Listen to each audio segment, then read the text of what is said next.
আসসালামু আলাইকুম।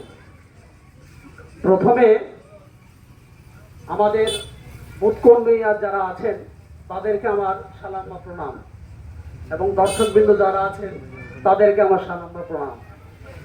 তো আজকের বিষয়টা হচ্ছে যে আজকে যে আমাদের বিক্ষোভ কর্মসূচি, এটা শুধু পশ্চিমবঙ্গ নয়, গোটা ভারতবর্ষ নয়, এটা গোটা বিশ্ব এটা আন্দোলন হচ্ছে।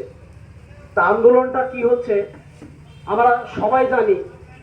তো সামান্য সংক্ষিপ্ত দু একটা কথা তুলে ধরি যে আমরা এত বিচলিত হয়েছি কেন, আমাদের প্রত্যেকটা মানুষের ভিতরে আগুন জ্বলছে কেন, আমাদের প্রত্যেকটা মানুষের ভিতরে যন্ত্রণা কিসে। সেটা হচ্ছে আমাদের প্রত্যেকের বাড়িতে মা আছে এবং বোন আছে।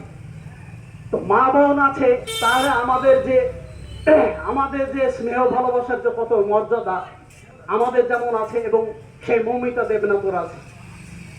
তো বিষয়টা হচ্ছে আজকে এই মৌমিতা দেবনাথ আরজিকরের এমবিবিএস ডাক্তার, তাকে নৃশংসভাবে হত্যা করা হয়েছে। তো তার দু একটি কথা বিবরণ দিয়ে দিই। এই মৌমিতা দেবনাথ রাত্রিতে যখন ওখানে আরজিকর হসপিটালে রাত্রিতে নাইট ডিউটি যখন দেয়, তখন ওর ডিউটি 3 দিন ছিল। শেষ রাত্রিবেলায় যখন ওর ডিউটি হয়, শরীর ক্লান্ত হয়ে যায়, তখন ওদের ডাক্তারের একটা রুম থাকে, সেখানে গিয়ে বিশ্রাম নিচ্ছিলেন। আরজিকরের সেই 18 দুষ্কৃতী ওখান থেকে নিয়ে এসে একটা বেডরুমে গিয়ে 18 জন মিলে ধর্ষণ করা হয়। তো ধর্ষণ করার কি বিবরণ ছিল দেখুন, আপনাদের গায়ের কাটা লোম খাড়া হয়ে যাবে, বুকের যন্ত্রণা সৃষ্টি হয়ে যাবে, কারণ প্রত্যেকের মা বোন আছে। ঘটনা হচ্ছে 18 জন মিলে যখন ওকে হত্যা করা হয়, 18 জন মিলে যখন ওকে ধর্ষণ করা হয়, তারপরে যখন ও ক্লান্ত হয়ে যায়, তখন ও যখন না মরে, তখন কিভাবে মারা হয় দেখুন। প্রথমে 103 জায়গায় ওকে আঘাত করা হয়, তারপরও যখন উনি না মারেন, তার গলাটা টিপে তাকে হত্যা করা হয়। তাহলে গলা টিপে যখন হত্যা করা হয়, তার কি যন্ত্রণা হয়েছিল দেখুন। গলা টিপে যখন ধরেছিল, তখন ঠিক 1 থেকে 1.5 মিনিটের মাথায় ওর নাক দিয়ে এবং মুখ দিয়ে এবং প্রস্রাব দাঁত দিয়ে এবং কান দিয়ে এবং পায়খানা দাঁত দিয়ে রক্তাক্ত হয়ে উনি শ্বাসরোধে মারা যান। তাহলে এটা দেখুন, এটা ভাবতে আমাদেরকে কেমন লাগছে। তাহলে ওরা ডাক্তার ছিল না, ওরা জানোয়ার ছিল না পশু ছিল? ভাবতে অবাক লাগছে। ওদেরকে কি বলা যাবে?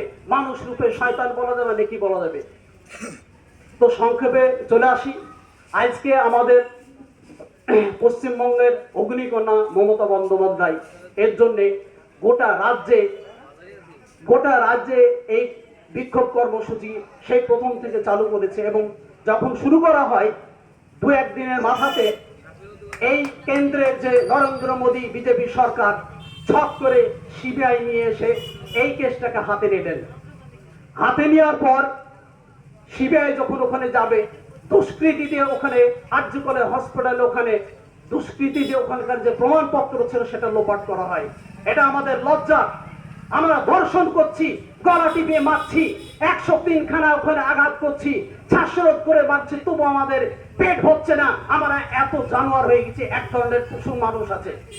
তারপরে বিজেপি এটাকে নিয়ে এই রাজনীতির ছেলে খেলানোর মতো খেলছে, এবং এই যে মৌমিতা দেবনাথকে নিয়ে খেলা খেলছে। এটা শুধু মৌমিতা দেবনাথ নয়, এটা পুরো পৃথিবীর মা বোনদের ইজ্জত নিয়ে খেলা। তাই আমি তাদেরকে বলবো, তোমরা সাবধান হয়ে যাও। মমতা বন্দ্যোপাধ্যায় সারা জীবন লড়াই করে এসছে, লড়াই করে যাবে। তোমাদেরকে শিক্ষা দেবে, তোমাদেরকে ফাঁসি দেবে, তোমাদেরকে চিহ্নিত করবে। তোমরা যেখানেই থাকো, ইঁদুরের গর্ত থাকো আর বাঘের গর্ত থাকো, মমতা বন্দ্যোপাধ্যায় তোমাদেরকে কান টেনে বের করবে। তো যাই হোক, আমরা আশা করব এই দুষ্কৃত চিহ্নিত করা হোক, তাদেরকে ফাঁসি দেওয়া হোক, তাদেরকে সম্পূর্ণভাবে যেভাবে সরকারি ব্যবস্থা নেওয়া দরকার সেভাবে দেওয়া দরকার। মমিতা দেবনাথের পরিবারের দিকে সরকারকে আমরা বলবো যেন সঠিক লক্ষ্য রাখে। তো যাই হোক, আজকে এই বলে আমি বক্তব্য শেষ করব। এখানে অনেক কর্মী আছে। মমতা বন্দ্যোপাধ্যায় জিন্দাবাদ, অভিষেক বন্দ্যোপাধ্যায় জিন্দাবাদ, জাফিকুল হোসেন জিন্দাবাদ, আলম আলম খান জিন্দাবাদ। এই বলে আমার ছোট্ট বক্তব্য শেষ করলাম।